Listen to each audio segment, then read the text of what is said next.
Καλησπέρα. Λέμε συχνά στη ζωή θα έπρεπε να είχα κάνει αυτό ή εκείνο ή πω τι κρίμα, πώς εγώ άφησα να μου ξεφύγει αυτό ή ότι δεν ήσουν ή δεν ήμουν αρκετός τότε για να συμβεί αυτό ή πω τι έκανα, και έχουμε διαρκώς την αίσθηση ενός πρέπει, ενός λάθους από πάνω μας, το οποίο μας βασανίζει, και μια κατάσταση στην οποία εμείς δεν ήμασταν αρκετοί ή ικανοί να ανταπεξέλθουμε. Δεν ήσουν καλό παιδί, τα καλά παιδιά δεν κάνουν έτσι, όπως και να το κάνουμε. Ζούμε σε κοινωνίες πολλώσεως, σε κοινωνίες που μας ξεσκίζουν στα δυο, που μας χωρίζουν στα δύο, και το ένα μισό μας μαθαίνει να μαλώνει το άλλο μισό, ακριβώς όπως κάποτε το περιβάλλον σαν παιδιά μας μάλωνε εμάς ολόκληρους.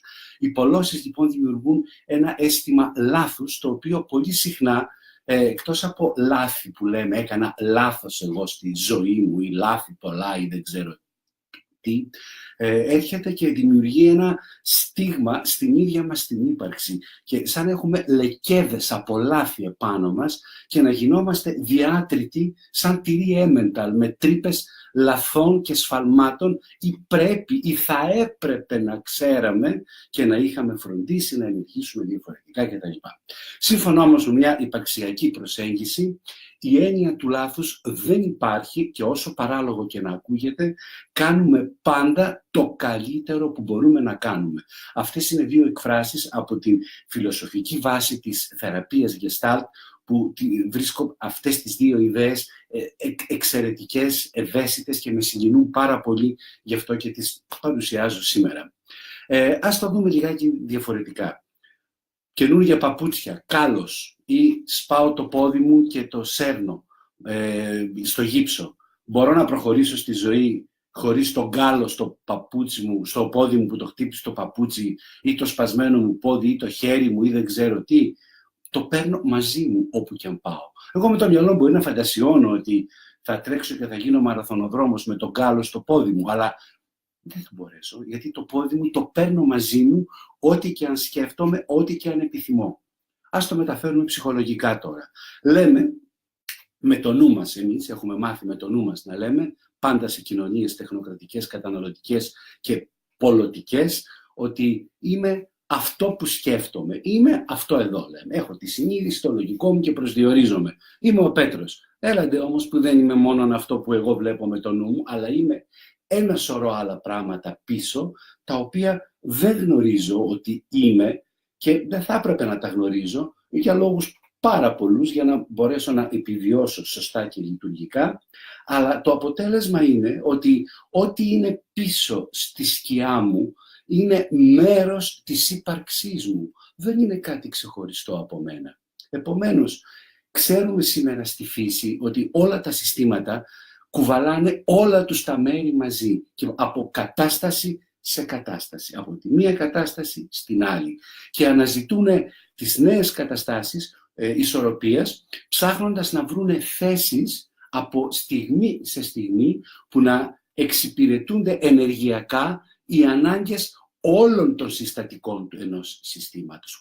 Όλα τα συστατικά, όσο το δυνατόν να είναι ευχαριστημένα και να κατανέμεται η ενέργεια ανάμεσά τους. Εγώ λοιπόν είμαι ένα σύστημα. Το συνειδητό μου λογικό μέρος και ό,τι δεν γνωρίζω από μένα. Εγώ με το συνειδητό μου μέρος λέω θέλω να πάω προς τα εκεί. Αλλά τι συμβαίνει όμως? Δεν πάω, κουβαλάω πίσω και ό,τι δεν είμαι, και ό,τι δεν ξέρω μάλλον ότι είμαι, ό,τι δεν είμαι στο συνειδητό μου μέρος εννοούσα. Άρα λοιπόν την απόφαση και το πού θα πάω και τι θα κάνω τελικά δεν την παίρνω μόνο με το συνειδητό μου μέρος, αλλά την παίρνει ολόκληρο το σύστημά μου, και τελικά με πάει σε μία θέση που να είναι καλά όσο το δυνατόν όλα τα συστατικά του. Δηλαδή μπορεί αντί να πάω εδώ που εγώ φαντασιώνω ότι θέλω να πάω, τελικά να πάω εδώ ή εδώ ή εδώ ή εδώ ή εδώ, γιατί το σύστημά μου θα αισθάνεται συνολικά ολόκληρο καλύτερα. Παράδειγμα, λέω, θα του τα πω χύμα και σταράτα, ή ξέρω εγώ θα χάσω 20 κιλά σε ένα μήνα. Άντε, ας βάλουμε 2 να είμαστε πιο λογικοί και πραγματικοί. Ξεκινάω με ενθουσιασμό και τελικά τι γίνεται? πάω και αντί να του τα πω χύμα και σταράτα, σκύβω το κεφάλι ή χαμογελάω ή αντί να χάσω κιλά, βάζω κιλά. Αυτό γίνεται δεν είναι γιατί έκανα κάτι λάθος εκείνη τη στιγμή. Είναι γιατί η εικόνα του εαυτού μου να τα λέει σταράτα ή να χάνω 20 κιλά σε ένα μήνα, απέκλειε από πίσω ό,τι δεν γνωρίζω για μένα. Ταύτιζα την ύπαρξή μου μόνο με το συνειδητό μου κομμάτι. Άρα όταν εκτρέπομαι από αυτό που εγώ ορίζω με το λογικό μου ότι είναι στόχος και πορεία μου, το εκλαμβάνω ως λάθος. Στην πραγματικότητα όμως, πάντα το σύστημά μου κάνει το καλύτερο που μπορεί να κάνει την κάθε στιγμή, ώστε να είναι ενεργειακά ισορροπημένα όλα του τα συστατικά. Και αυτά που γνωρίζω και αυτά που δεν γνωρίζω. Γιατί στο να τα πω χύμα και σταράτα είναι και ο φόβος μου πώς θα αντιδράσει ο κύριος που τα ακούει χύμα και σταράτα. Όπως το να χάσω 20 κιλά είναι και ότι με έκανε να πάρω τα 50 κιλά ή τα 40 παραπάνω. Οπότε τα κουβαλάω και αυτά και συναποφασίζουμε όλοι μαζί και όχι μόνο εγώ με το συνειδητό μου κομμάτι που θα πάω. Με αυτή τη λογική λάθος δεν υπάρχει. Κάθε στιγμή κάνουμε το καλύτερο που μπορούμε να κάνουμε αυτή τη στιγμή στη δεδομένη συνθήκη και κατάσταση. Σε μια άλλη στιγμή, σε μια άλλη συνθήκη, μια άλλη κατάσταση, μπορούμε να κάνουμε κάτι άλλο, να αξιοποιήσουμε διαφορετικά το δυναμικό μας, να ενεργήσουμε τελείως διαφορετικά από ό,τι ενεργούμε τώρα. Αλλά την κάθε στιγμή κάνουμε το καλύτερο που μπορούμε να κάνουμε, ακόμα και αν αυτό μας καταστρέφει εκείνη τη στιγμή. Αυτός που τρυπιέται, που βαράει ηρωίνη, αυτός που πάει και παίζει το σπίτι του και τη γυναίκα του και τα παιδιά του στο τζόγο, αυτός που οφωνιάς ακόμα, εκείνη τη στιγμή που κάνει κάτι, κάνει το καλύτερο που μπορεί να κάνει ως ένα συνολικό σύστημα συνειδητών και μη συνειδητών παραγόντων. Προσέξτε, αυτό δεν είναι άλοθη. Δεν κάνω ό,τι μου τη βαρέσει. Δεν δικαιολογεί τα πάντα. Αντιθέτως, έχει πάρα πολύ τεράστιο μερτικό ευθύνης ο καθένας μας για αυτό που κάνει. Ακριβώς επειδή οφείλει προτού κάνει κάτι να συνυπολογίζει ένα σώρο παράγοντες και να μην παίρνει τον εαυτό του, κυρίως αυτό, ως δεδομένο. Άρχοντα, κύριο, ελέγχω, ξέρω εγώ τι θέλω, θα πάω εκεί και όταν πάω και σπάω τα μούτρα μου από εκεί, λέω ότι έκανα λάθος. Το θέμα είναι ότι η ευθύνη υπάρχει εντονότατη. Αυτό δεν είναι συγχωροχάρτη που λέμε, η ανυπαρξία του λάθους είναι αποτέλεσμα συστημικής ισορροπίας, ενεργειακής ισορροπίας των μερών μου. Και να θέλω να κάνω κάτι άλλο δεν μπορώ.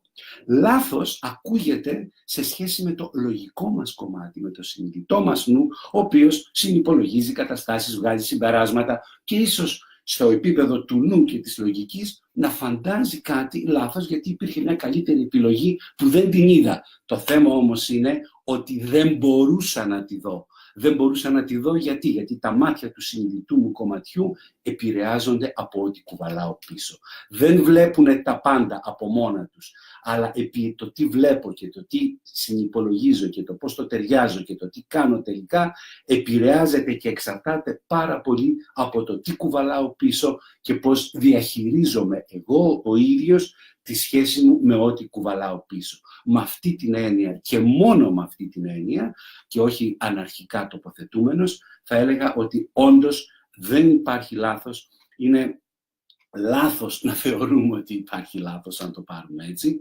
και ότι κάθε στιγμή κάνουμε το καλύτερο που μπορούμε να κάνουμε. Μια μεγαλειώδης ιδέα της γενικά των υπαρξιακών ανθρωπιστικών προσεγγίσεων και της θεραπείας Gestalt φυσικά, που θεωρώ ότι μας γλιτώνει από τις πολλώσεις, μάταιες πολλώσεις, να κοβόμαστε στη μέση και να μαλώνει το ένα μας μισό το άλλο, αλλά να μαθαίνουμε να βλέπουμε με ευθύνη ολόκληρο τον εαυτό μας σε μια συγκεκριμένη κατάσταση και με πίστη και ελπίδα και όραμα για μια διαφορετική κατάσταση όπου θα μπορέσουμε στο μέλλον, σε μια άλλη χρονική στιγμή, να ενεργήσουμε διαφορετικά αν βγούμε λίγο από την αλαζονία και τη ματαιοδοξία του πλήρους ελέγχου των πραγμάτων μέσα από το νου μας. Ευχαριστώ πάρα πολύ όλους τους φίλους που γράφουν τόσα πολλά και εκτεταμένα και ουσιαστικά σχόλια.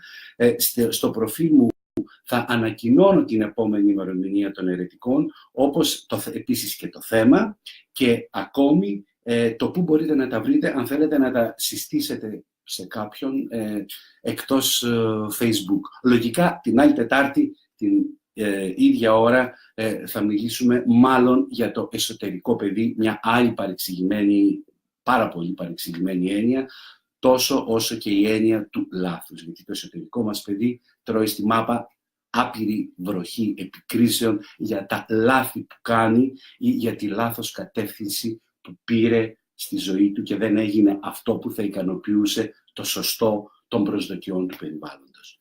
Ευχαριστώ πάρα πολύ. Καλή μας συνέχεια.